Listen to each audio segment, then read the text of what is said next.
এবং সর্বশ্রেষ্ঠ নবী মুহাম্মদ আরবি সাল্লাল্লাহু আলাইহি ওয়াসাল্লামের উম্মত হিসেবে প্রেরণ করেছেন। সেই মহান সত্তা আল্লাহ সুবহানাহু ওয়া তাআলা সংক্ষিপ্ত শুকরের সুযোগ আদায় করি তার নিজের শিক্ষণ ভাষাতে সকলে এক বাক্যে করি আলহামদুলিল্লাহ। সম্মানিত সুধী, আজকের এই আপনাদের মসজিদ কেন্দ্রিক যে আলোচনা সভা তথা হালাকা, যারা অধীর অপেক্ষায় অপেক্ষমান এবং সোশ্যাল মিডিয়ার কল্যাণে যিনি আছেন যে আজকে একটি নির্দিষ্ট বিষয়ের উপরে আলোকপাত করা হবে। ওয়াজ মাহফিল বা জলসার আলোচনা হয় একটা আলাদা ধরনের, আর দুরুস তথা দারস তাদরিস এগুলো হয় একটু আলাদা ধরনের। একটু গভীর ভাবে আলোচনা করার চেষ্টা করবো আর আপনাদেরকে বুঝতে হবে কেন ওয়াজ মাহফিল এখানে রস অনেক কিছু দিতে হয়, হাসি কান্না ঠাট্টা অনেক কিছু দিতে হয়।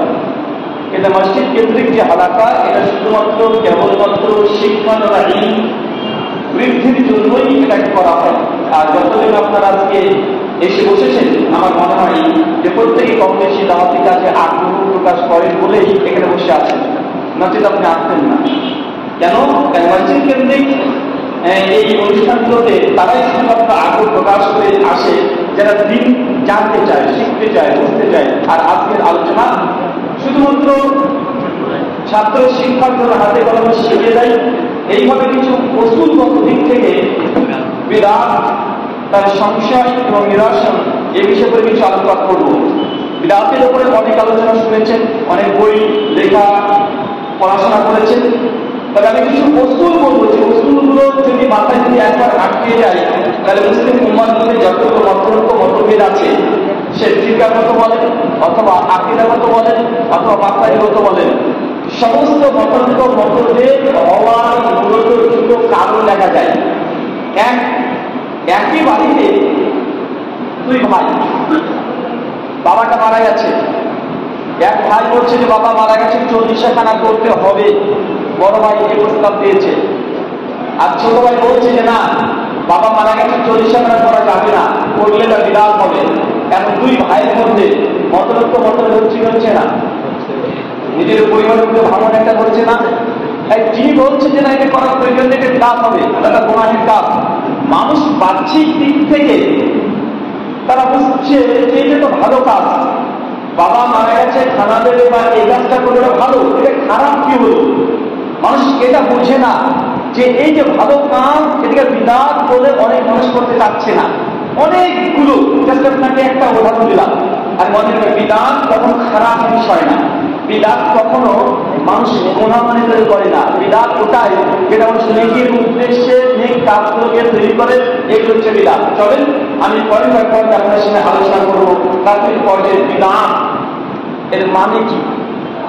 লুগাত আল মানা ডিকশনারি অনুযায়ী যদি অর্থ করে, বিদাত শব্দের অর্থ হচ্ছে নতুন। কি বললাম বলেন তো? আলোচনা বলেন বিদাত, এটা লুগাত আল মানা ডিকশনারি অনুযায়ী এর অর্থ হচ্ছে নতুন। আল্লাহর নবী যখন নবী না, ভালো করে শোনেন, নবী যখন নবী হন নাই, তিনি 40 বছর নবী হয়েছেন, তাই না? তার পূর্বের 40টা বছর তিনি ছিলেন।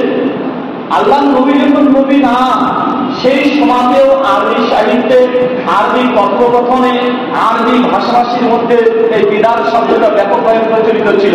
তবে কি অর্থ ছিল? শুধু নতুন জিনিস বোঝানোর জন্য। কথা বুঝতে পারছেন?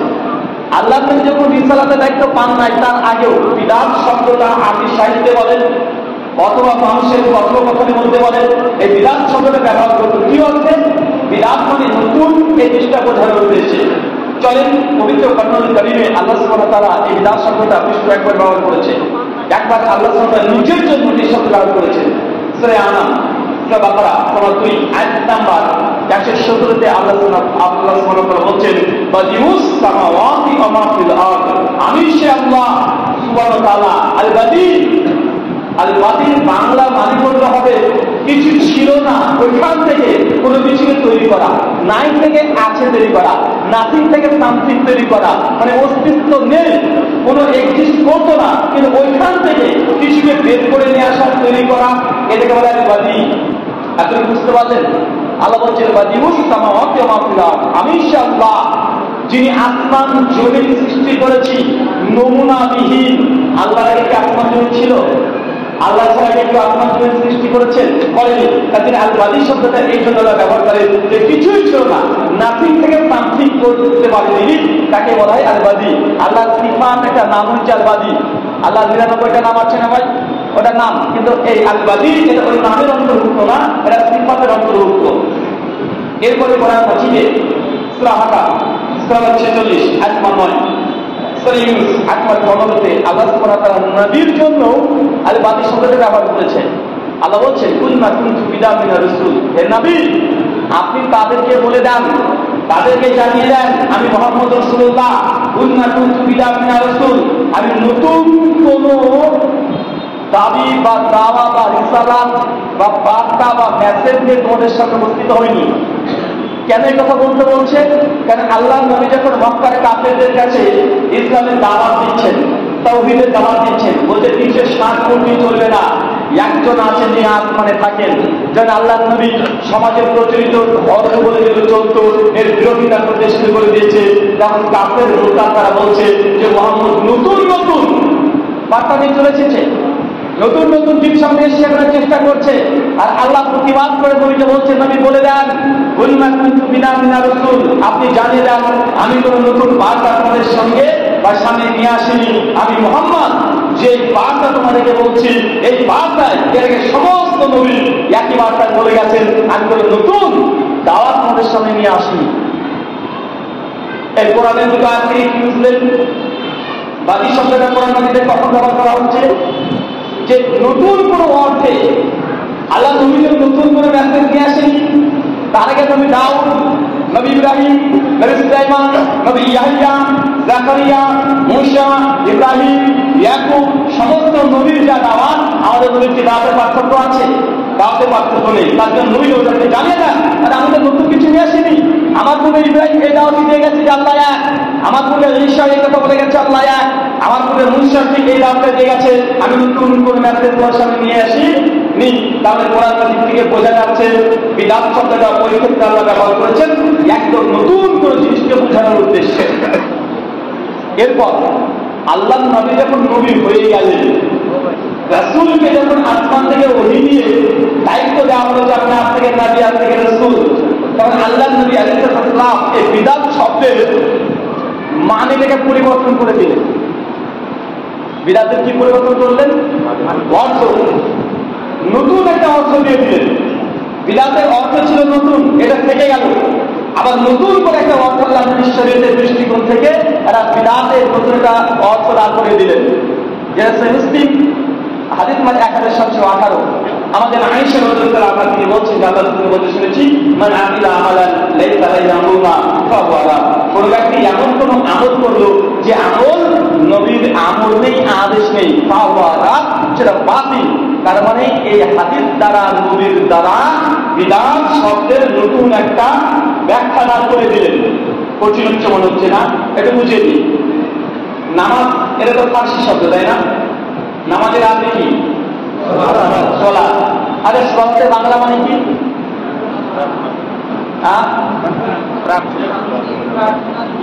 দোয়া। সালাতের বাংলা কি হচ্ছে? প্রার্থনা করা বা ধরেন দোয়া, আমরা যেটা বহু প্রচলিত ভাবে ব্যবহার করি।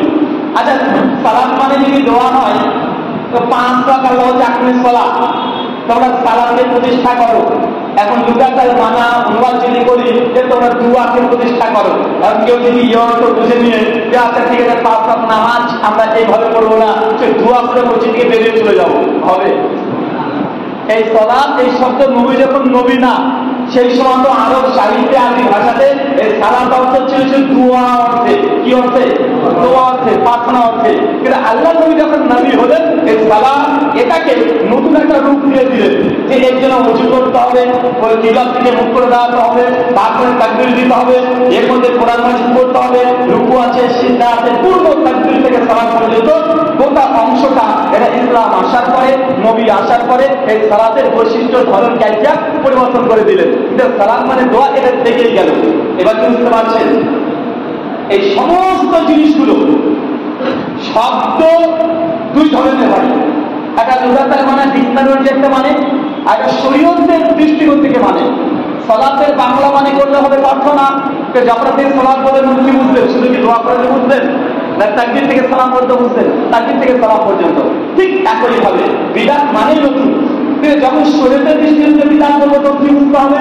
যে নবী যে কাজটা করেনি, সাহাবীরা যে কাজটা করেনি, তাবা তাবেঈনরা যে কাজটা করেনি, কেউ যদি নিজের উদ্দেশ্যে পরবর্তী সময় তৈরি করে, এটা হবে বিধান। এখন এটা নতুন যে কোনো অর্থ আসবে না। এতই ক্লিয়ার হয়েছে? তাহলে শব্দের কয়েক রকমের উপায়, যে কোনো ওয়াজে দুই ধরনের উপায়, একটা দিনকারণে মানে, একটা শরীয়তের দৃষ্টিকোণ থেকে মানে। এখন চলে আমাদের সমাজে দেখবেন কিছু মানুষকে দেখা যায় এবং মানুষের সঙ্গে দাওয়াত দিতে যাবেন, একটা বাধায় বারবার আপনি পড়বেন, সেটা কি জানেন?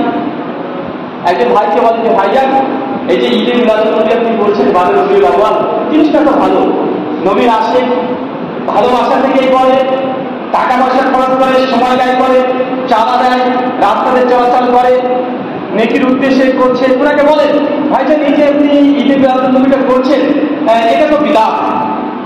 ওনাকে বলেন, উনি যদি আলেম হয় উনি বলবেন ভাইজান আপনি ঠিকই বলেছেন, আসলে ঈদে মিলাদুন নবী পালন করাটা বিদআত। আপনি অবাক হয়ে প্রশ্ন করেন ভাইজান আপনি জানেন এটা বিদআত? জি হ্যাঁ আমরা জানি এটা বিদআত। কেন? তাহলে এটা নবীর যুগে ছিল না বিদআত। এবার প্রশ্ন করতে আপনি কেন বলছেন ভাইজান?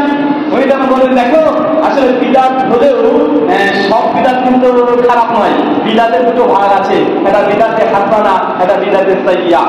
বলে কি বলেন? কথা বলেন। তার মানে বোঝা যাচ্ছে তাই বলেন না কেন?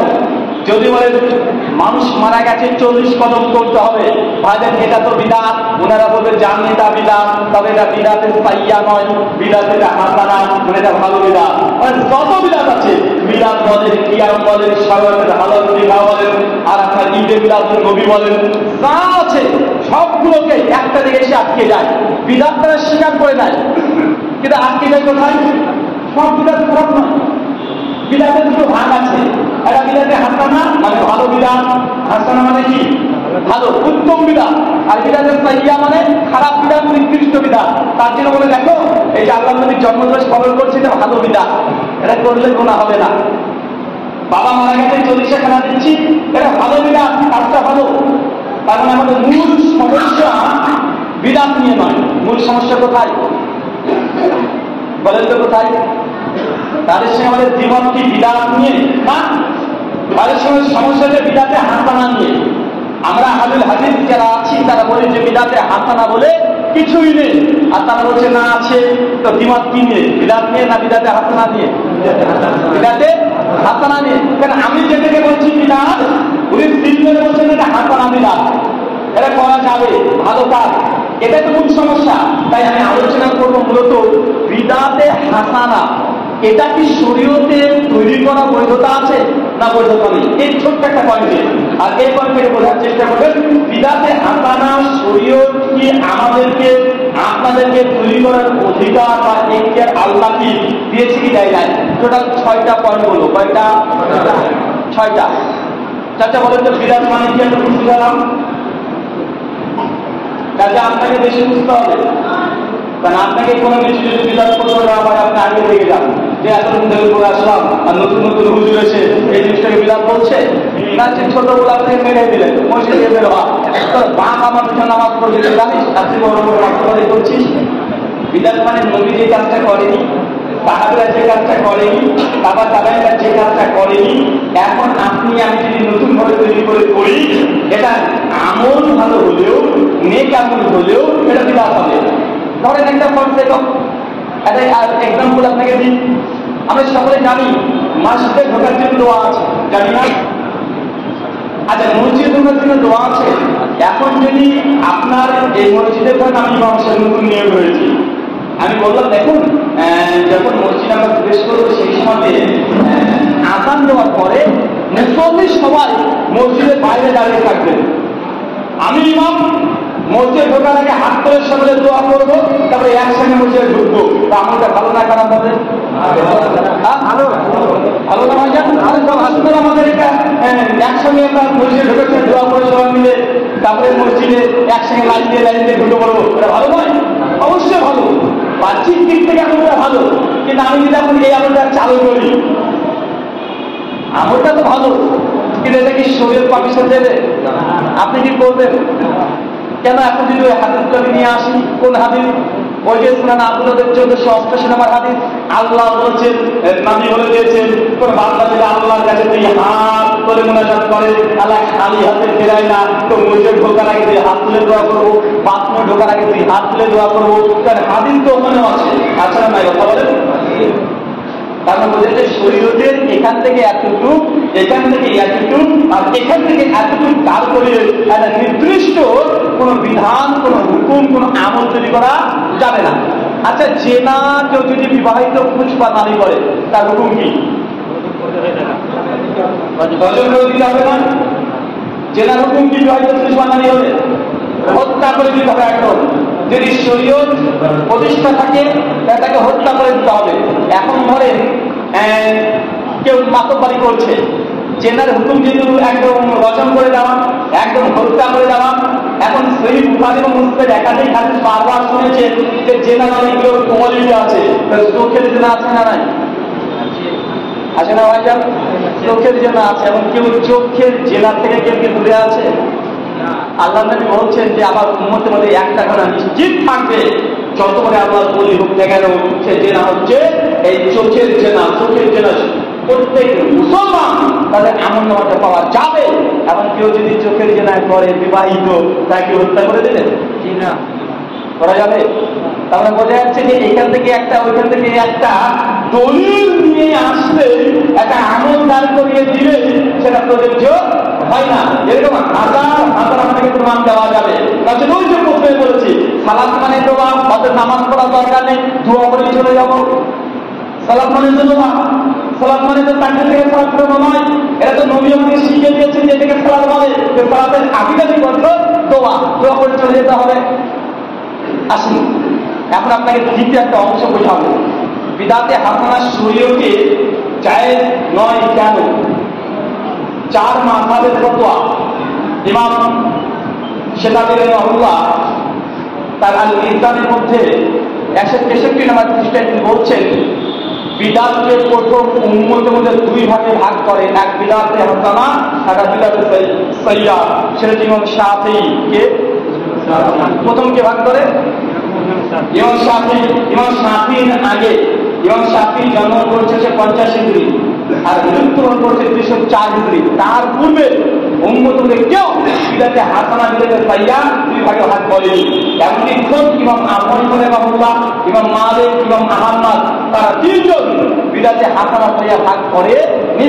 তাদের নিকটে কুল্লু বিদাতিন দালালা, প্রত্যেক বিদাত হচ্ছে ভ্রষ্টতা, বিদাতের কোনো ভাগ হয় না। এটা কয় ইমামের মত? 3 ইমামের মত। দেখবেন মুজাদ্দিদ আল-বিস্তামি রাহিমাহুল্লাহ শরীহ বলা হয়। মুজাদ্দিদ আল-বিস্তামির নাম শুনেন নাই? তার বিখ্যাত গ্রন্থ আছে মাকতুবাত শরীফ। মাকতুবাত শরীফ আছে না? দেখবেন অধিকাংশের যাওয়ার সাথে ওইটা বই বিক্রি করে না, মাকতুবাত শরীফ পেয়ে যাবেন। মোটা বই, 173 নম্বর মাকতুবাত দেখে নেবেন। পরিষ্কার বলছে ইমাম আবু হানিফার নিকটে বিদাতে হাসানা সাইয়্যা ভাগ করা এটাও বিদাত। মানে এটা সালাফদের মধ্যে কেউ করেছিল না। এখন আমাদের সমাজে হানাফিরা আছে না শাফিরা বেশি আছে? আবার বিদাতে হাসানা ভাগ করে কারা? তারাই ভাগ করছে। তার মানে বুঝেছে এই মাসালাতে প্রচলিত হানাফি ভাইরা তারা হানাফি নয়, তারা হানাফি ইমাম আবু হানিফার ফতোয়া তারা বর্জন করেছে। 3 নম্বর পয়েন্ট, বিদাতে হাসানা শরীয়তে তৈরি করা জায়েজ নয়।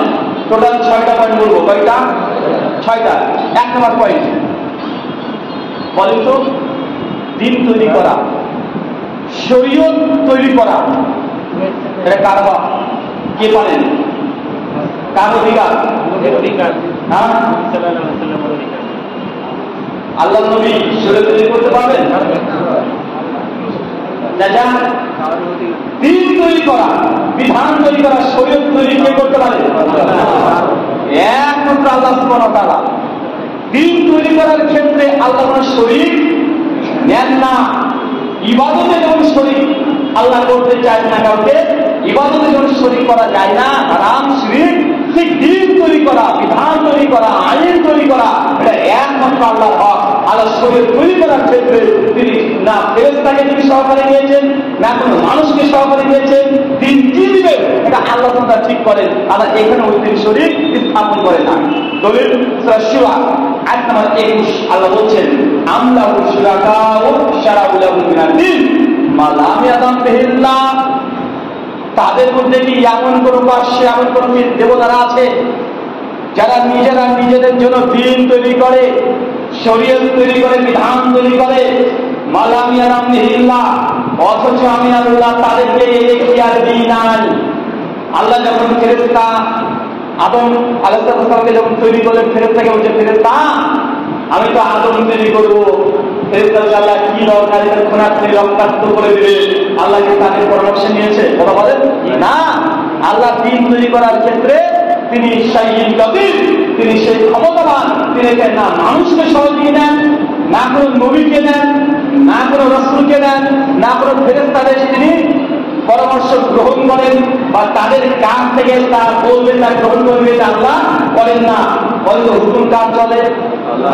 আল্লাহ। কোনো বান্দার হুকুম চলবে? তার মানে এই এক আয়াত থেকে বোঝা যায় দিন তৈরি করা আল্লাহর কাজ। আল্লাহ বাদ দিয়ে কেউ যদি বিধান তৈরি করে এটা কি হবে? এটা কি হবে? শিরক।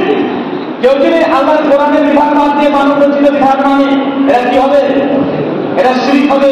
তাই এখানে শরীয়তে দিন তৈরি করা আল্লাহরই হক, আল্লাহর কোনো পার্টনারশিপ তিনি নেন না। 2 নম্বর প্রশ্ন এবং 2 নম্বর পয়েন্ট বুঝলাম। আচ্ছা, দিন তৈরি করা আল্লাহর কাজ বুঝলাম, এখন আল্লাহ এই দিনের কাজটি কমপ্লিট করেছেন না ফাঁকা রেখেছেন? যে না আমি একটু অসম্পূর্ণ রেখে দিলাম, পরবর্তী সময় হুজুররা আসবে, হুজুরে এসে এই আমার অপূর্ণ দিনকে সম্পূর্ণ করে দিবে, আল্লাহ কি কোনো ফাঁক করে রেখে দিয়েছে? ইসলাম কি সম্পূর্ণ না অসম্পূর্ণ? এই প্রশ্ন যদি আজ থেকে যদি 3000 বছর আগে করা হতো, মুসা আলাইহিস কওমের উপরে করা হতো বা ঈসা নবীর উপরে করা হতো, তাহলে তারা বলতে পারতো যে আমাদের দিন অসম্পূর্ণ। কিন্তু মুসলমান নবী মুহাম্মদ রাসূলুল্লাহ চলে এসেছেন, এই দিনটা কি কমপ্লিট নয়? এখন দিন ইসলাম যদি কমপ্লিট হয়ে যায়, বিদাতে হাসানা মানে কি নবীর সাহাবী বলেনি, কিন্তু আপনি মনে করছেন ভালো, এই ভালো মনে করে একটা ইবাদত তৈরি করে দিনের মধ্যে প্রবেশ করার চেষ্টা করছেন, ধর্মের মধ্যে প্রবেশ করার চেষ্টা করছেন, তো কমপ্লিট জিনিসে আবার নতুন করে কিছু প্রবেশ করা সম্ভব? তাহলে 1 গ্লাস পানি আছে, একটা বোতলে সম্পূর্ণ পানি আছে, একদম কিনলে পানি আমার টেবিলের সামনে আছে, আপনি আমাকে ভালোবাসেন, রুহুল ভাই এই পানির দাম মাত্র 20 টাকা, আপনাকে ভালোবাসি এই জন্য প্রোটিন নিয়ে এসেছি বা ময়দা নিয়ে এসেছি। এখন আপনি এসে আমাকে বলছেন যে ভাই আপনার বোতল আমি ঢেলে দিই, বা বলেন তো বোতলে তো পানিতে সম্পূর্ণ, আপনার ফুটি প্রবেশ করবে না? হ্যাঁ প্রবেশ করতে পারে। কি হবে? কিছুটা ফুটি ঢুকবে আর কিছুটা পানি বের হবে। কেন? বোতলটা কমপ্লিট। তাই আপনি এখানে ফুটি যত প্রবেশ করার চেষ্টা করেন এখানে প্রবেশ হবে না। ঠিক ইসলাম হচ্ছে কমপ্লিট। এই ইসলাম কমপ্লিট ইসলামের মধ্যে যদি কোনো ইবাদত বা আমল প্রবেশ করতে চান, বিদাতে হাসানা বলে, তাহলে আল্লাহ তুমি একটা সুন্নাত আগে বের করে ছুঁড়ে ফেলে দিতে হবে, নচেত এই সম্পূর্ণ শরীরের মধ্যে নতুন কোনো কিছু প্রবেশ করানো সম্ভব নয়। আর এই জিনিসগুলোই ঘটেছে সব জায়গাতে। যেদিন থেকে ফরজ নামাজের করে মোনাজাত শুরু হয়েছে, ওই দিন থেকে সুন্নাতি জিকির মানুষ ভুলে গেছে, গেছে কি যায় নাই? যেদিন থেকে বিবাহ 25-এর পরে ওই সমৃদ্ধ দোয়া মোনাজাত শুরু হয়ে গেছে, বিবাহ 25-এর শেষে যে একটা সুন্নাতি দোয়া আছে মানুষ ভুলে গেছে, আছে না নাই? তারপরে বোঝা যাচ্ছে যেখান থেকে সুন্নাত মানে বিরাট ঢোকালে একটা সুন্নাত আল্লাহ তুলে দিচ্ছে। কেন? ইসলামটা কমপ্লিট, এখানে অসম্পূর্ণ কিছু নেই। দ্বিতীয় অংশ বোঝা যাচ্ছে যে দিন ইসলাম এটা সম্পূর্ণ, এটা পরিপূর্ণ। দলিল একটা কোরআনের আয়াত, সূরা মাইদা সূরা নম্বর 5 আয়াত নম্বর 3 আল্লাহ বলছেন, আল-ইয়াউমা আকমালতু লাকুম দীনাকুম, আমি দিন ইসলামকে মুকাম্মাল পরিপূর্ণ সম্পূর্ণ করে দিলাম। ইসলাম কি সম্পূর্ণ। কিভাবে সম্পূর্ণ করেছেন? ওয়া আকমালতু আলাইকুম নিয়ামতি, আমি ইসলামকে সম্পূর্ণ করেছি যাবতীয় নিয়ামত দিয়ে, যাবতীয় ভালো জিনিস দিয়ে।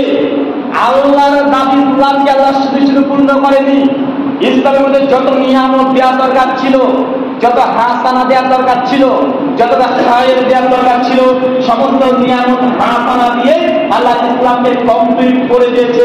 এখন চিন্তার মধ্যে যদি সম্পূর্ণ হাসানা থাকে, নতুন করে হাসানা ঢোকানোর চান্স কোথায়? পয়টা লক্ষ্য করেছেন না ভাইজান? আল্লাহ দাবি কি ইসলাম কি এমনি সম্পন্ন করেছে না?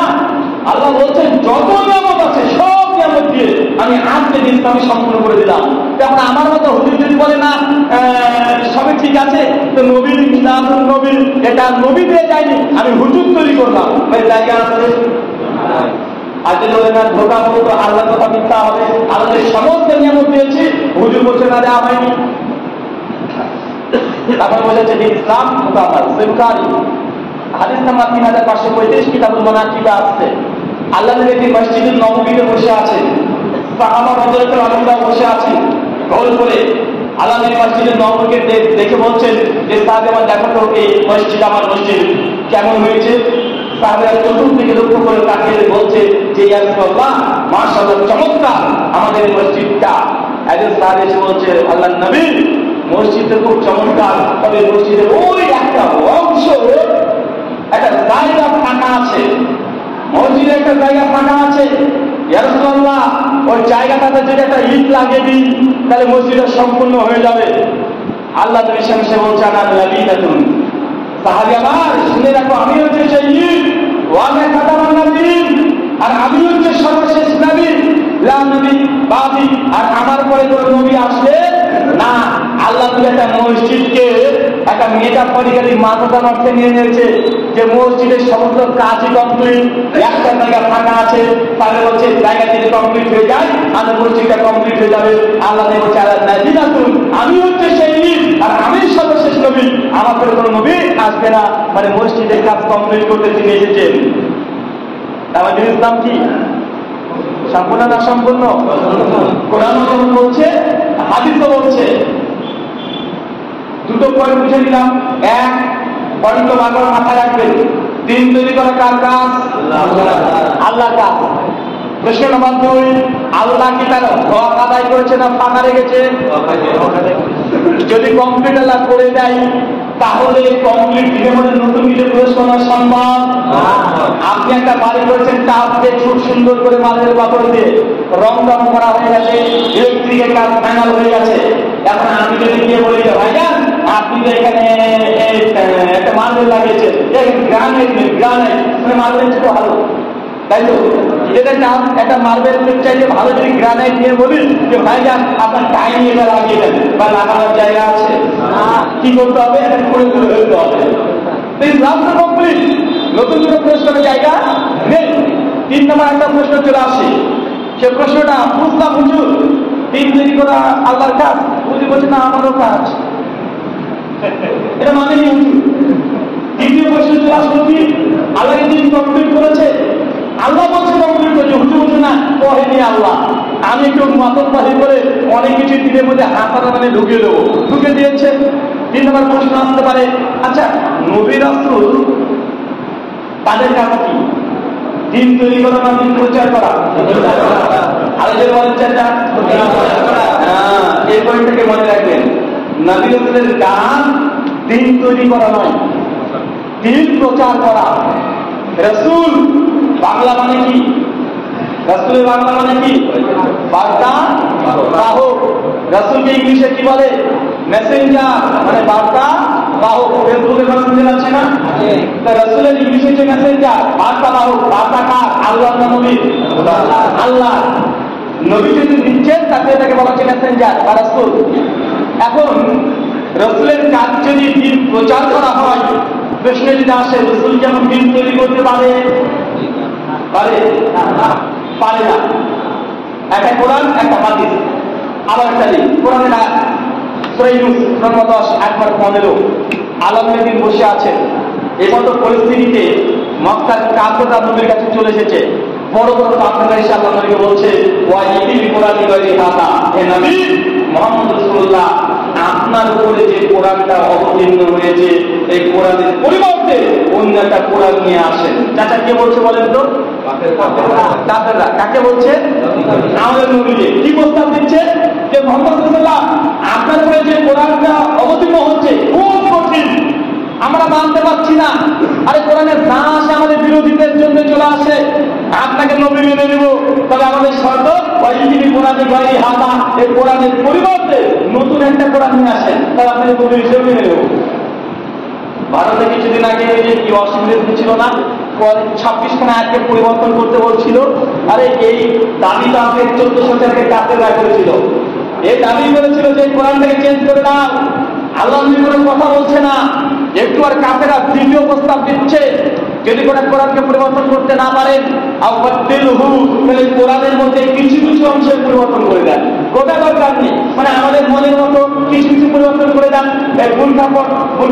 মানে প্রথা এটাকে তুলে দেন, জানিস কাজ করে ঘুরতে পারি এরকম কিছু আয়াত দিয়ে দেন, নামাজ করে 5 বার না হলে সপ্তাহে 3 জুমা হয় এরকম আয়াত দিয়ে দেন, এটা তো আপনার মন করে, তাই না? কি দরকার 5 বার নামাজ করা? একদিন জুমার দিন আসলেই তো হয়। মানে আপনার যে মানসিকতা কাছে চলে বলেছিল যে আপনার দিলহু ওরা কোরআনকে পরিবর্তন করতে না পারে কিছু কিছু আয়াত পরিবর্তন করে দেন। আল্লাহ তিনি কোন উত্তর দিচ্ছেন না, তিনি মাথা নিচু করে বসে আছেন। আল্লাহ জিবরিল আমিনকে প্রেরণ করছেন ওই নিয়ে। স্যার ইউনুস 15 ইবনে কাসির বায়াতুল বায়ান বা তাফসীর তাবারি তাফসীর মাসারি যে কোনো তাফসীর করে দেখেন একই সংযোগ পেয়ে যাবেন। জিবরিল সাল্লাল্লাহু আলাইহি বলে দিচ্ছেন, হে নবী আল্লাহ জানিয়ে দিয়েছেন, বলে দেন এই কাফেরদেরকে আপনার এই অধিকার নেই যে কোরআনের মধ্যে কোনো পরিবর্তন করা, কোনো রদবদল করা আল্লাহ থেকে ইখতিয়ার দেয় নাই। বলেন আপনি কাফেরদেরকে জানিয়ে দেন আমি তো নবী তারই অনুগত করি যেটা আমার রব আল্লাহ আমার উপরে অবতীর্ণ করেন।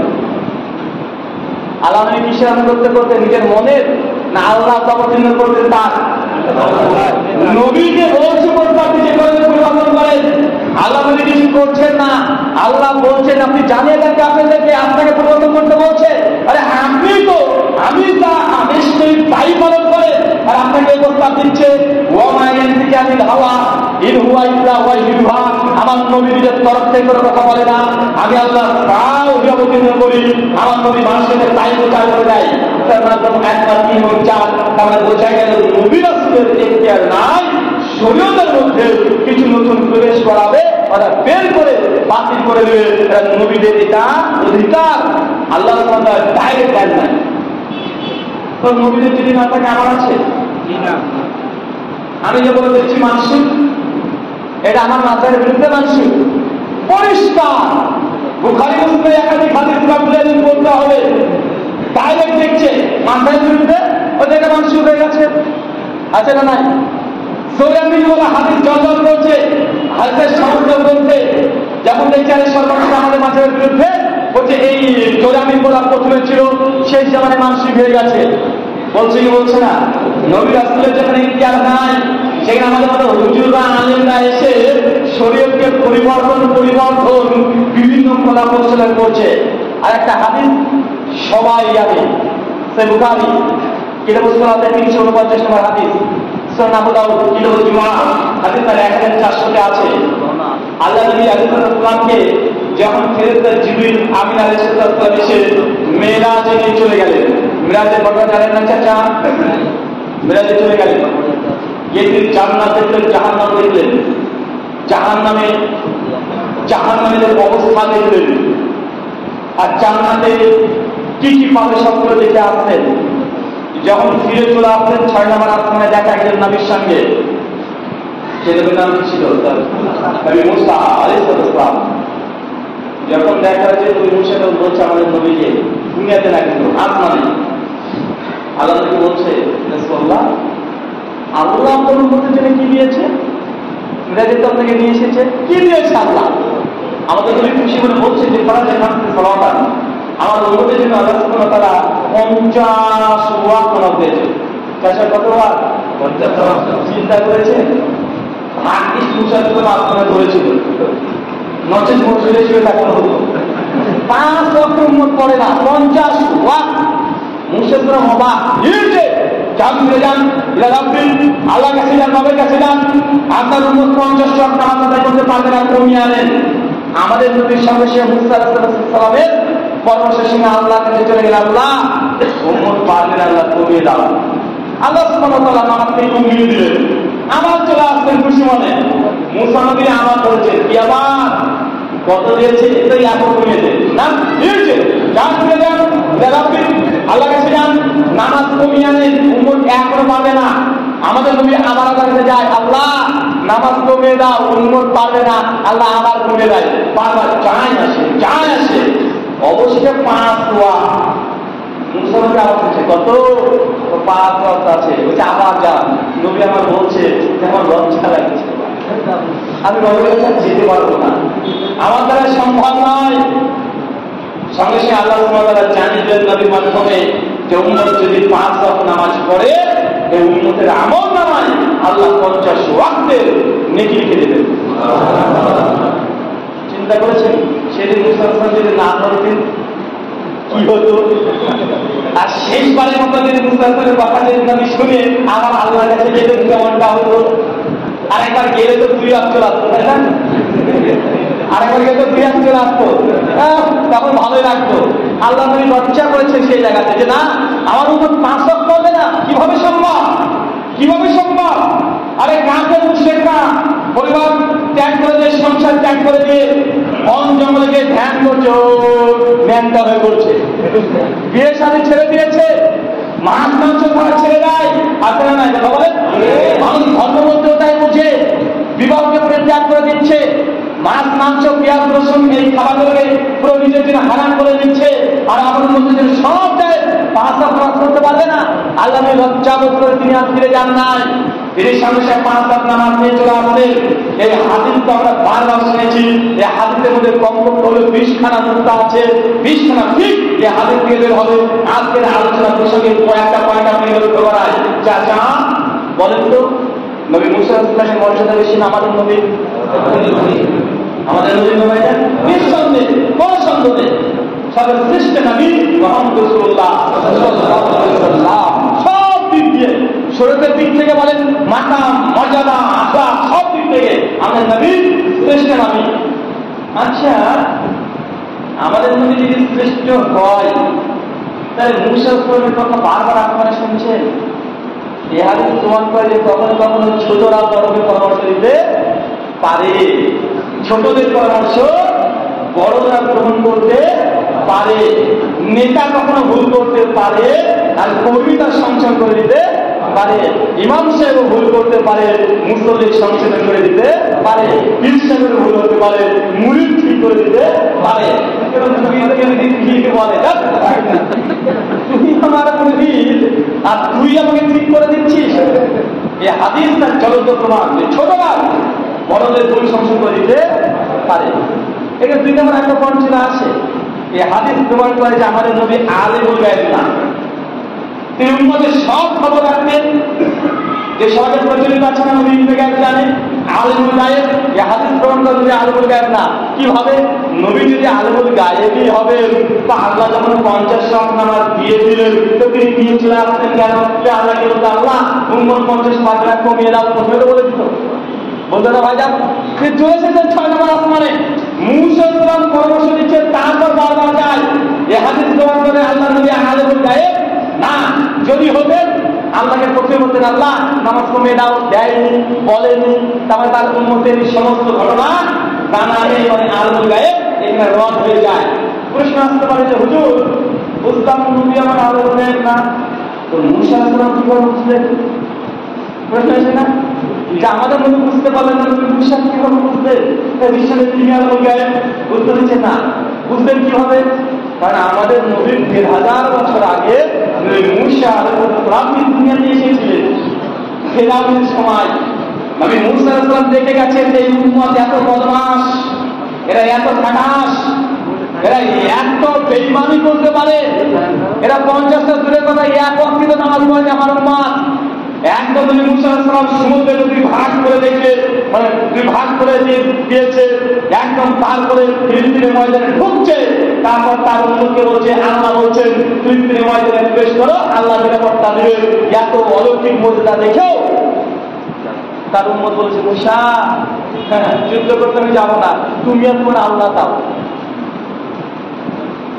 মানে মুসা ইসলাম লাঠি সামনে উম্মতের সামনে, উম্মত বলেছে মুসা কাজ করছে। তাহলে মুসা ইসলাম উম্মত সঙ্গে ভালো খবর আছে না? উনি দুনিয়াতে প্র্যাকটিক্যাল অভিজ্ঞতা নিয়ে আসমানে গিয়েছেন, তার জন্য এই দুনিয়ার অভিজ্ঞতা তিনি আসমানে কাজে লেগে বলেছেন যে উম্মত 50 পারবে না, পানা এটাও পারবে না, এটা আলোর গায়ের জন্য নয়, এটা খাকি দুনিয়া থেকে তিনি আসমানে গিয়ে কাজে লাগিয়েছেন। আচ্ছা, আর একটা প্রশ্ন, মূল প্রশ্ন হচ্ছে এটাই, এই হাদিস প্রমাণ করে আল্লাহর নবী বা নবীদের শরীয়ত তৈরি করার কোনো ইতিহাস ছিল না। কিভাবে প্রমাণ হয় ভাই বলেন তো? আল্লাহ কতবার নামাজ দিয়েছিল? 50। নবীর যদি ইতিহাস থাকে, শরীয়তে যদি কিছু বাড়াবে অথবা কমাবে, তো আসমানের নবীর 2 জন নবী একত্রিত পরামর্শ করে 50কে কমিয়ে 5 দিনে টানতো, বারবার আল্লাহ কাছে যাওয়ার কি দরকার ছিল? কয়টা বুঝতে পারবেন না? নবীর যদি একটা থাকে যে শরীরে বাড়াবে অথবা কমাবে, নিজেই কমে দিত, বারবার আল্লাহ কাছে যায়, আল্লাহ কমে দাও, বারবার যার কি প্রয়োজন ছিল। কারণ নবীদের এই অপরিণতি ছিল না যে আল্লাহ 50 দিলে আর তুমি হুজুর এসে 5 করে দিলে, নবীর ইতিহাস ছিল না। তার জন্য বারবার আল্লাহ কাছে গিয়ে আমাকে কমিয়ে আনতে হয়েছে।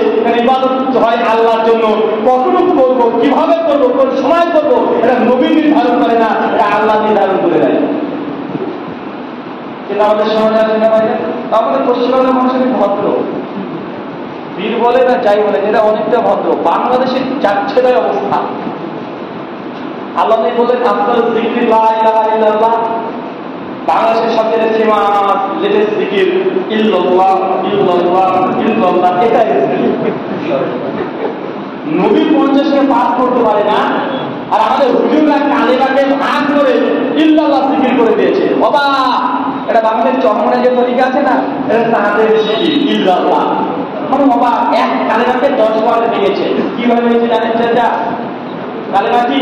লা ইলাহা ইল্লাল্লাহ। কিছু কিছু আলেমরা ভাবছে এত বড় কালেমা বলতে গেলেও তো জিহ্বা বাঁকা হয়ে যায়, ভাব আসে না।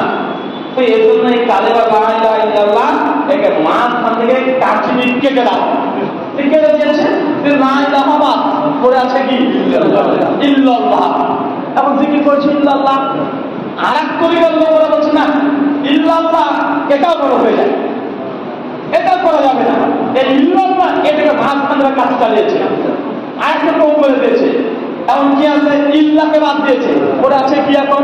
আল্লাহ। আল্লাহ ও জিকির করছে আল্লাহ আল্লাহ, কে করছে আল্লাহ আল্লাহ আল্লাহ, আছে না নাই? আর আল্লাহ আল্লাহ, এটা হতো না, বড় হয়ে যায়, মানে ও আরো বড় বুজুর্গ হয়ে গেছে। ও তো বলছে আল্লাহ আল্লাহ, মানে এটাও করবে না, এদিকে থাকতে হবে। তখন মাঝখানকে আবার কেটে দিয়েছে, তখন আল্লাহ এটাই বাদ, তখন চলেছে কি?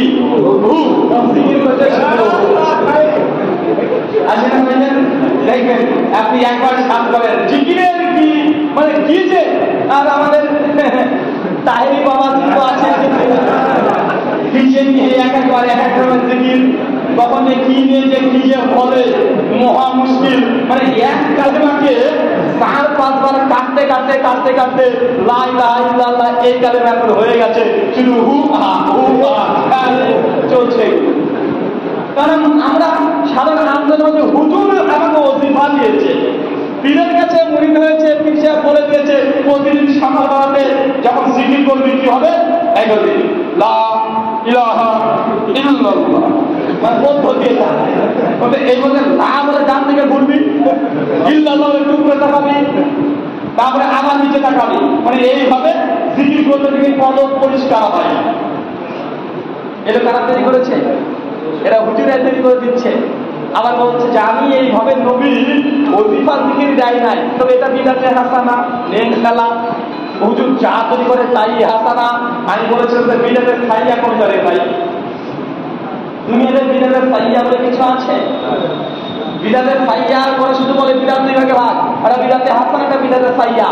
তোকে বলেন যে বিদাতের সাইয়া দুটো ধরুন তো দুনিয়াতে বিদাতের সাইয়া কোনটা বলতে পারবে না, কেন নাই, কারণ ওরা যাই তৈরি করে সেটাই হাসানা হয়ে যায়। 3 নম্বর পয়েন্ট কি বুঝলাম? শরীয়ত তৈরি করা কার কাজ? আল্লাহ। আল্লাহ কি শরীয়তকে কমপ্লিট করেছে? নবীদের কাজ কি করা? দিন তৈরি করা, প্রচার করা, দিন প্রচার করা। নবীদের কি এখতিয়ার আছে দিনের মধ্যে কিছু প্রবেশ করানো? না। নবী 50কে পাস করতে পারে না। ও হুজুর কত বড় বড় কুমির শুধু ইসলামে ঢুকে দিচ্ছে। 4 নম্বর একটা প্রশ্ন আসে, এবার বুঝলাম নবীর কাজ দিন প্রচার করা, তৈরি করা নয়। তাহলে নবী মনে হয় আমাদেরকে সম্পূর্ণ ইসলাম থেকে দিয়ে যায়নি, কিছু গোপন করেছিলেন, বা কিছু ভুলে গিয়েছিলেন, বা কিছু এমন কিছু জ্ঞান শরীয়ত তিনি বলে গেছেন যে উম্মতকে বলেনি, বিশেষ বিশেষ ব্যক্তিকে বলে গেছেন। কেন এই আকিদের সমাজে নেই? আছে। যারা শিয়া তারা দাবি করে যে আল্লাহ নবীর ওপরে 90 পারা কোরআন অবতীর্ণ হয়েছিল, 30 পারা তিনি উম্মতকে দিয়ে গেছেন, আর 60 পারা হযরত আলীর কলমে দিয়ে গেছেন। আর আলীর কাছ থেকে আহলে বায়াত পেয়েছে 12 ইমামের কাছে আছে। কেন বাংলাদেশের মমতাজ বলে না কোরআন হচ্ছে 90 পারা, 30 পারা জাহেরি আর 60 পারা বাতিনি? ভাই কথা প্রচার আছে না নাই? 30 পারা জাহেরি মানে যে কোরআন হচ্ছে আছে, আর 60 পারা বাতিনি মানে গোপনে আছে, ওই মানে কেউ জানে না। তারপরে যাই করুক বাউলরা বিষয়ে কথা বলে, একে বাউল আছে না ভাইজান? ওরা বলে তোমরা তো শরীয়তের মুরব্বি, তোমরা তো 30 পারা কোরআনের লটর বটর করো, 60 পারা আমাদের কাছে আছে, আর ওইখানে নাকি আছে নামাজ পড়া লাগে না, ওইখানে আছে পেশাব ফেরার পরে পানি লাগে না। একটা বাউলের সঙ্গে কথা বলছি, তো ওদের সঙ্গে কথা বলতে বলতে একটা পর্যায়ে অনেক কথা, মাঝখানে একটা কথা চলে আসে ওনার সঙ্গে। আমি বলছি যে ভাইজান এই যে আপনারা 60 পারা নাকি বাতিল করা যাচ্ছে, বুঝে হ্যাঁ তোমাদের শরীয়তের মধ্যে তোমরা এসব বুঝবে না। তো আমাকে প্রশ্ন করছে যে আপনি প্রশ্ন করে পানি নেন, আমি বলছি সে তো নিয়ে ভাই, এখন মুসলমানরা নেয় তো নেই, হিন্দুরাও শুরু করে দিয়েছে, এটা তো পবিত্র নিতেই হবে, নজরে আমি আপনার থাকবো। উনি যখন বলছে হ্যাঁ এদের করে শরীয়তের বলবি, বাইরে বাইরে শুধু দেখো আমি বুঝাতে চাই বাচ্চারা কি একটু বলছি কেন আপনি বেশি করে পানি নেয় না, নেন না? বলছে না আমরা নিই না। আজ কেন নেন না ভাই? যেহেতু অবাক করার কথা যে আপনি বিশ্ব করে পানিও নেন না। ও বলছে যে আমার কোশ্চেন ফিরে পানি নেওয়া এর গভীর তত্ত্ব আছে। কি তত্ত্ব? বেচারা বলতে চায় না, বলছে বুঝবে না, তোমরা হাসবে। বলছে হাসবো না, সঠিক কথা ওই মানবো অবশ্যই আমরাও। বলছে আল্লাহ নবীর নাতি হাসান আর হোসাইন কারবালায় শহীদ হয়ে যায়, শেষে এত পানি পায় না খেতে, পানির জ্বালায় ছটফট করে মৃত্যুবরণ করে, যে পানি নবীর নাতি নাতনি পায় না, আর ওই পানি তুমি এখানে ঢালছে। চিন্তা করেছে ওটা যে পানির জন্য ছটফট করেছে নবীর নাতি, নাতির আপনারা ছটফট করে মারা গেছে, পানি পায় নাই, আর তোমরা শরীর বলবে সেই পানি রক্তে এই জায়গাতে ঢালছেও, লজ্জা হয় না? তার জন্য ওই পাগল বাউল ফকির ও হচ্ছে পেশাবকে পানি নেয় না। আমি তখন বললাম যে ভাই বুদ্ধি তো ভালোই, তো আমি তাকে দিতে বসে বললাম ভাই হাগু করার পরে কি পানি, ওটা কি পানি নেন না? এই যে বললাম না তোরা বুঝবে না, উঠে চলে যায়। মানে শরীয়তের মধ্যে এই ইসলামের মধ্যেও অনেকগুলো দল আছে তারা বিশ্বাস করে যে কোরআন হচ্ছে 90 পারা, 30 পারা আমাদের এটা আছে, 60 পারা বাতিনিতে আছে। একই কি সঠিক না? দলিল আমাদের আয়েশার একটা হাদিস আছে, সে বুখারী কিতাবুত তাফসীর হাদিস 4855। আমাদের আয়েশা বলছেন ওমান হাদাসা কানা মুহাম্মদ সাল্লাল্লাহু আলাইহি ওয়াসাল্লাম কাতামা ফাকাদ কাযাব, যে ব্যক্তি বলবে আল্লাহর শরীয়তের একটা আয়াতকে গোপন করেছে ফাকাদ কাযাব, এই ব্যক্তি এক নাম্বার টাকা মিথ্যা। কে বলছে বলে তো উত্তর চান? আমাদের আয়েশা বলছে। কি বলছে? যে ব্যক্তি বলবে নবীর শরীয়তে কোনো কিছুকে গোপন করেছে কাতামা ফাকাদ কাযাব, এর একটি মিথ্যুক। তারা বলছে 60 পারা কোরআন নাকি বাতিল, এরা কি মিথ্যুক? কি মিথ্যুক নয়, টাটকা মিথ্যুক। এই নামে ভণ্ডামি সমাজে সবচেয়ে বেশি চলছে।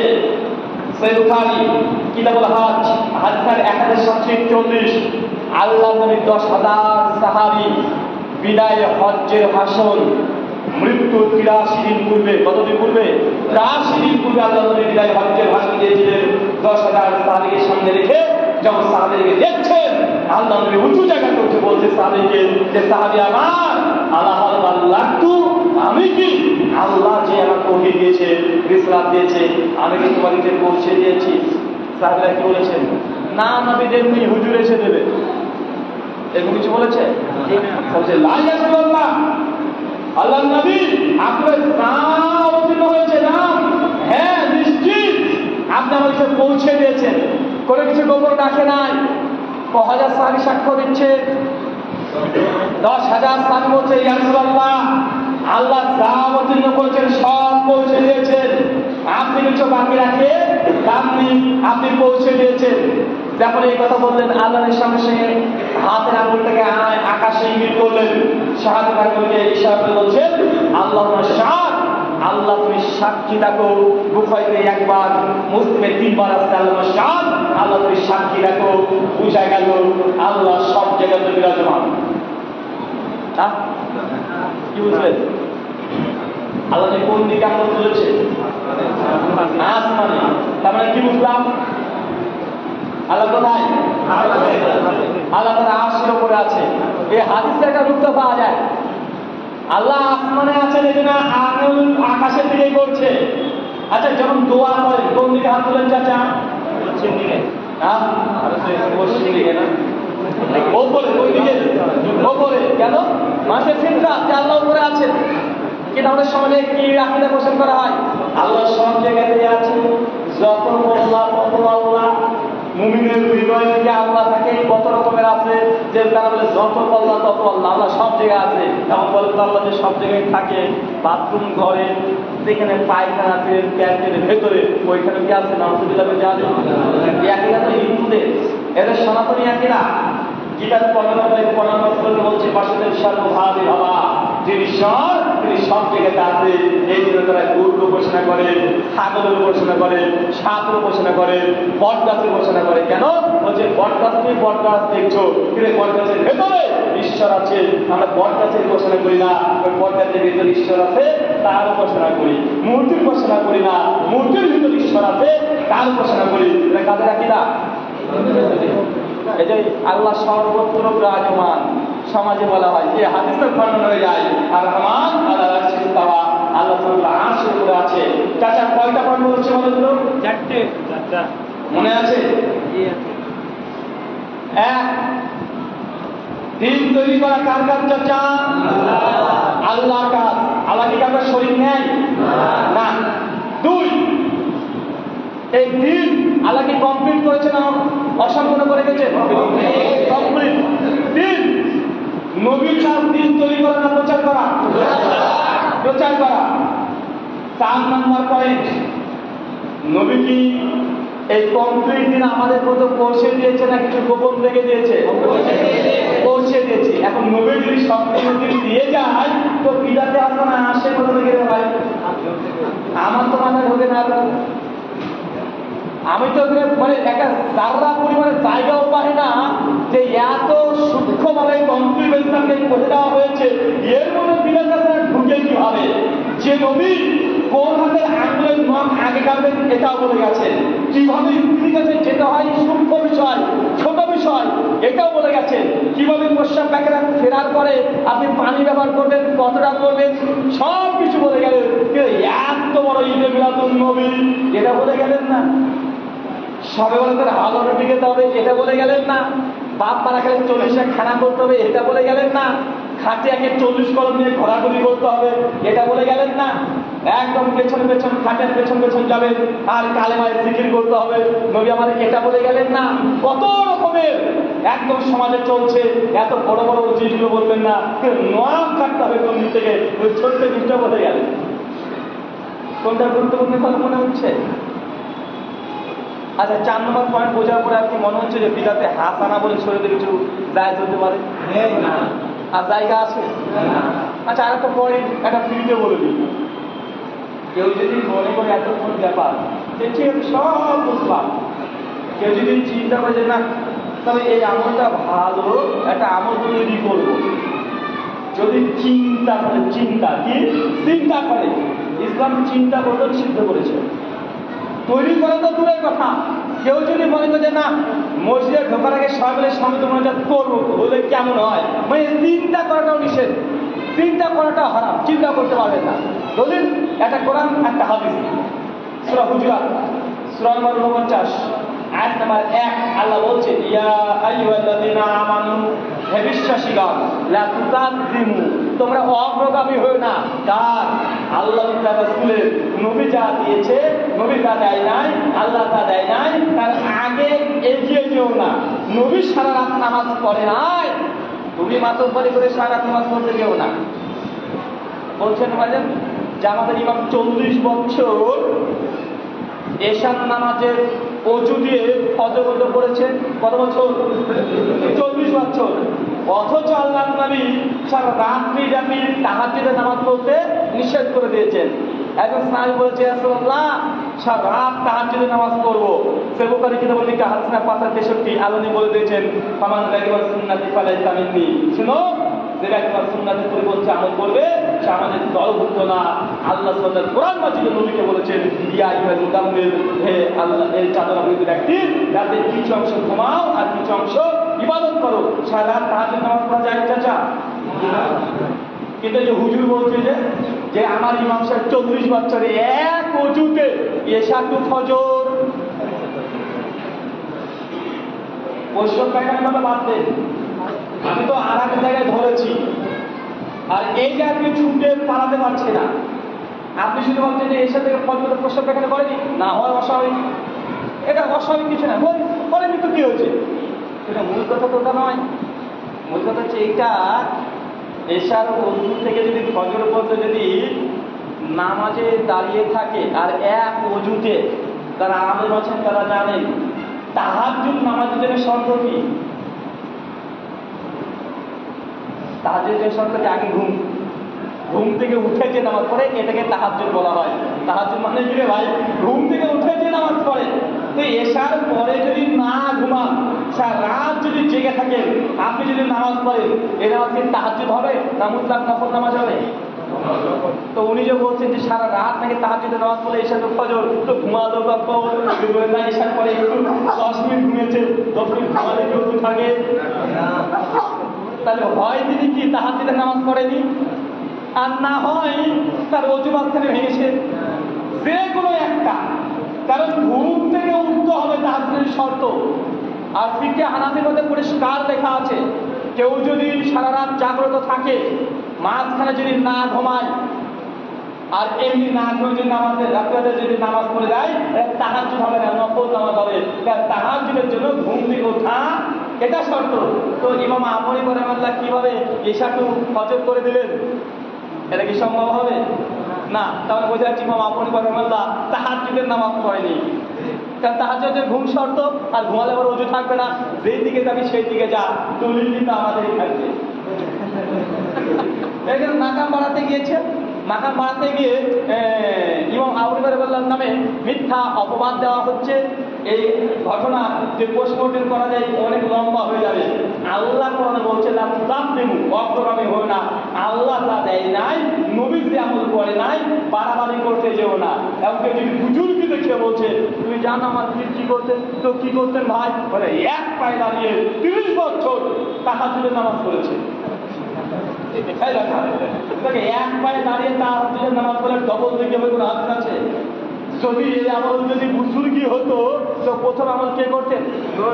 আল্লাহ নবী করতেন, সাহাবীরা করতেন, তাবাতাবেনরা করতেন, নয়তো তার পীর করেছে। এটা পীরের বুজুর্গি, এক পায়ে দাঁড়িয়ে করেছে। হাসান বসরি আর রাবিয়া বসরি একটা ঘটনা বলছিলাম। হাসান বসরি আর রাবিয়া বসরি, একটা নারী একটা যে পুরুষ। হাসান বসরি অনেক বড় আল্লাহর ওলি, রাবিয়া বসরি ইনিও অনেক বড় আল্লাহর একটা নারী ওলি, মানে পীর সাহেবা। তো হাসান বসরি কিছু মুরিদ রাবিয়া বসরির বাড়িতে গিয়েছে।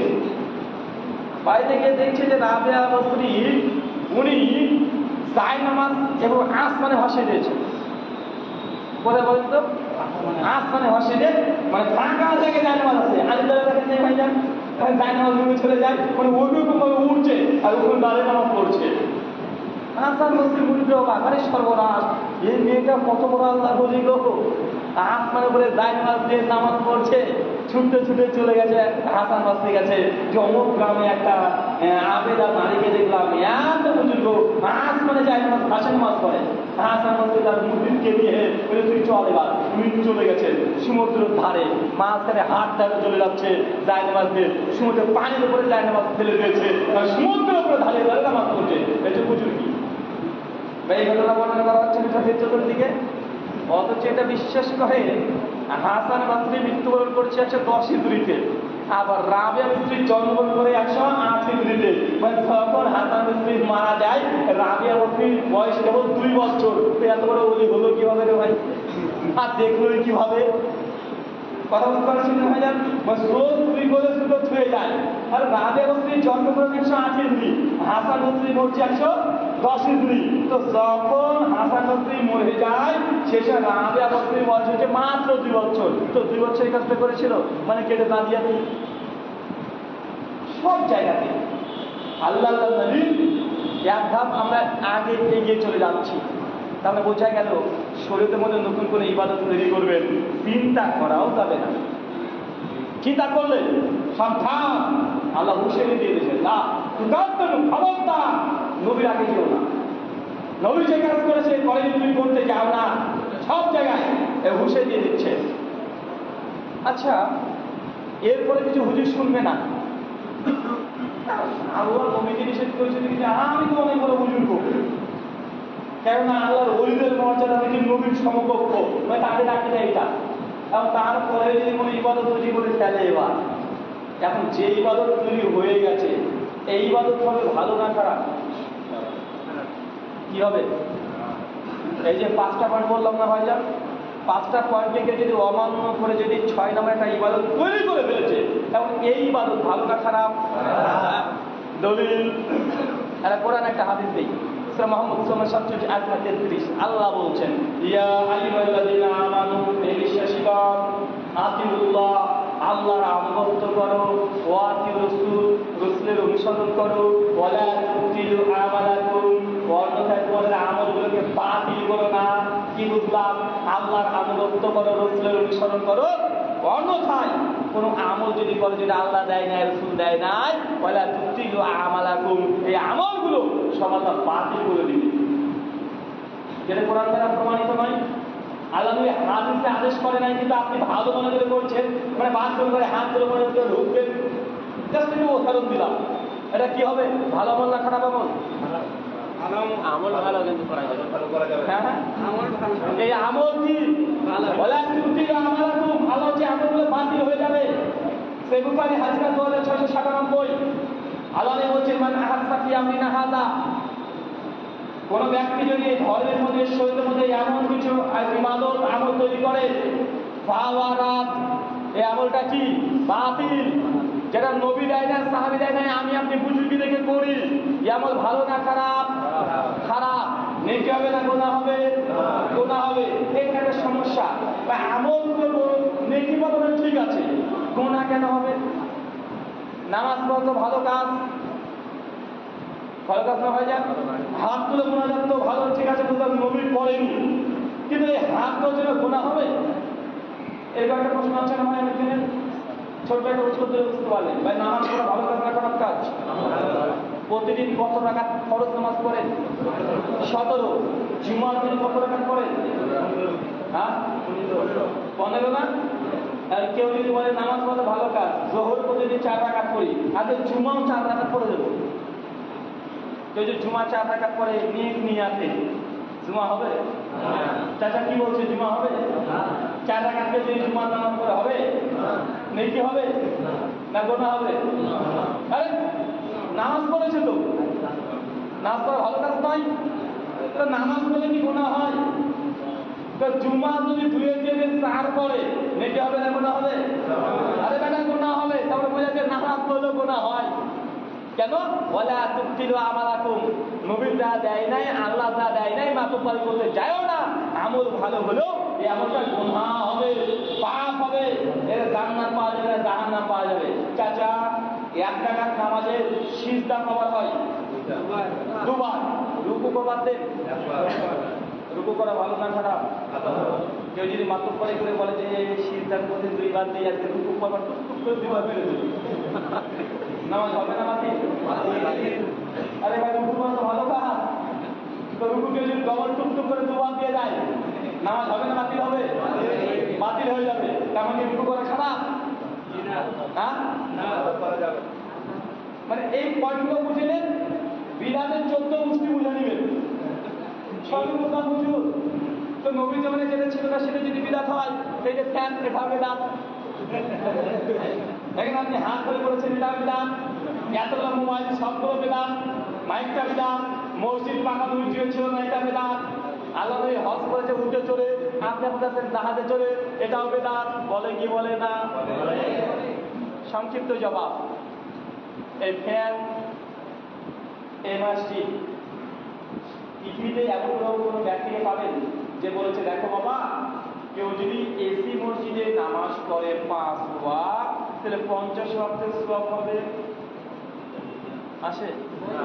কেউ কি বলেছে কাঁচা মসজিদে কেউ যদি 1 ওয়াক্ত নামাজ পড়ে 10 ওয়াক্তের সওয়াব বেশি পাবে? কথা আছে? কেউ কি বলে যে ফ্যানের নিচে কেউ যদি নামাজ পড়ে 1 রাকাত 10 রাকাতের বেশি নেকি হয়? নাকি কম বেশি আছে? কেউ কি বলেছে এই ডিজিটাল ঘড়ি পরে যদি কেউ 1 রাকাত নামাজ পড়ে তাহলে 50টা হজের সমান নাকি বেশি হয়? এরকম দিকের পরিবর্তন আছে নাকি? না। তার মানে বোঝা যাচ্ছে এগুলো বিদাত নয়। কেন? এটা ধর্মের সঙ্গে সংশ্লিষ্ট নয়, এটা আমলের সঙ্গে সংশ্লিষ্ট নয়, এটা নেকির সঙ্গে সংশ্লিষ্ট নয়। তুমি যে বাপ মায়ের যে বিদাত করেছো, নেকি আছে না নাই? 40 টাকা নেকির উদ্দেশ্য আছে না নাই? হাত গুলো মোনাজাত নেকি আছে না নাই? 40 করণ এগুলো নেকি সবের উদ্দেশ্য আছে না নাই? তুমি যেগুলো করো এইগুলো এই জন্যই বিদাত, যেখানে নেকির আশা আছে, আমল বলে করছো। আমি ঘড়ি পড়লেই বাকি, না পড়লেই বাকি। আমি ঘড়ি পড়েও যা, নামাজ পড়লে যা নেকি পাবো, এই ঘড়ি না থাকলেও সেটাই পাবো। পাবো কি পাবো? বলে এইগুলো বিদাত নয়। আর পাকা মসজিদ করে তো বিদাত নয়, এটা হাদিস দ্বারা প্রমাণিত। সহিহ বুখারী 420 নম্বর হাদিস। আম্মার বিন ইয়াসার রাদিয়াল্লাহু আনহু সম্পর্কে আল্লাহ নবী বলছেন, আল্লাহ নবী একটা করে ইট নিচ্ছেন, লাবিনাতুন নিয়ে তিনি মসজিদে নববী তৈরি করার জন্য তিনি প্রস্তুতি নিচ্ছেন। আর আম্মার বিন ইয়াসার 2টো করে ইট নিচ্ছেন। এই হাদিস প্রমাণ করে মসজিদ নববী শুধু মাটি তৈরি ছিল না, ইট দিয়ে তৈরি ছিল। কি দিয়ে? হাদিসের লাবিনা শব্দ আছে, ইট দিয়ে তৈরি করা ছিল। নবী একটা নিচ্ছেন, আম্মার বিন ইয়াসার 2টো করে ইট নিয়ে তিনি মসজিদ নির্মাণ করার জন্য যাচ্ছেন। এই হাদিস দিয়ে প্রমাণ পাওয়া যায় যে পাকা মসজিদ করা এটা বেদাত নয়, এবং সুন্নাত। মসজিদ নববী পাকায় ছিল। আচ্ছা, কোরআনে জামাতের পেশ দেওয়া নবীর যুগে ছিল না, তাহলে এটাও বেদাত। বলেন পৃথিবীর কোনো আলেমকে পেয়েছেন কোরআন হাদিস জামে তিরমিজি 2910 নম্বর হাদিস, কেউ যদি আলিফ লাম মিম 3 হরফ পড়ে তাহলে কয় নাকি হবে? 30 নাকি। আচ্ছা, কেউ কি বলে যে জামাতের পেশে 1 করে নাকি পাওয়া যায় কিনা? কেউ যদি আউযুবিল্লাহ বিসমিল্লাহ পড়ে, বিসমিল্লাহতে তো 19টা অক্ষর আছে, কত নাকি পাবে? 190 নাকি। কিন্তু কেউ কি জামাতের পেজ ধরে কেবল নাকিগুলোকে বাড়িয়ে দেয় নাকি? তাই বিসমিল্লাহর পায়ের নিচে জেল থাক, ওই জেলে কোনো নেকি কম বেশি আছে না। তাই কেউ নিয়ারা আরবি বলুন আর কেউ কাটাযুক্ত আরবি বলুন, নেকির কোনো পরিবর্তন নাই। অর্থাৎ জামাতের পেজ দেওয়া এটাও বিধান নয়, কারণ নেকির কোনো পরিবর্তন হচ্ছে না। আপনি নিয়ারা আরবি বললো তা নেকি, আমি যদি জামাতের পেজ দিয়ে পড়ি আমার জন্য সেটাই নেকি। যারা অন্ধ হাফেজ আসে না ভাইজান, ওরা জামাতের পেশ কিছু বুঝেই না, এমনি পড়ে চলে যায়। তারপরে জামাতের পেশ এগুলো দিয়ে মানে জাস্ট ঠেকানোর চেষ্টা করে, মানে তাদের বিধানগুলোকে প্রতিষ্ঠা করার জন্য এই জামাতের পেশ কোরআন বিধান বানানোর চেষ্টা করে। আল্লাহ সুবহানাহু ওয়া তাআলা আমাদের এই কথাগুলো বোঝার তৌফিক দান করে, সকল করি আমিন। 6টা পয়েন্ট এক কথা বলে দিই, তারপর যদি প্রশ্ন থাকে এই প্রসঙ্গে 10-12 মিনিট সময় আছে, এছাড়া সেই প্রশ্নগুলো আমি কয়েকটা জবাব দিয়ে চলে দিন তৈরি করা কার কাজ? দুই, আল্লাহ কি এই দিনের কাজ কমপ্লিট করেছেন? তিন, দিন প্রচার করা কার কাজ? নবীর। দিন তৈরি করা কি নবীর অধিকার আছে? না। 4 নাম্বার, দিন কি আল্লাহ সম্পূর্ণ পৌঁছে দিয়েছে? 5, কেউ যদি মনে করে দিন তৈরি করবো তাহলে হুকুম কি? ধমক, ঘোষণা দিয়েছে।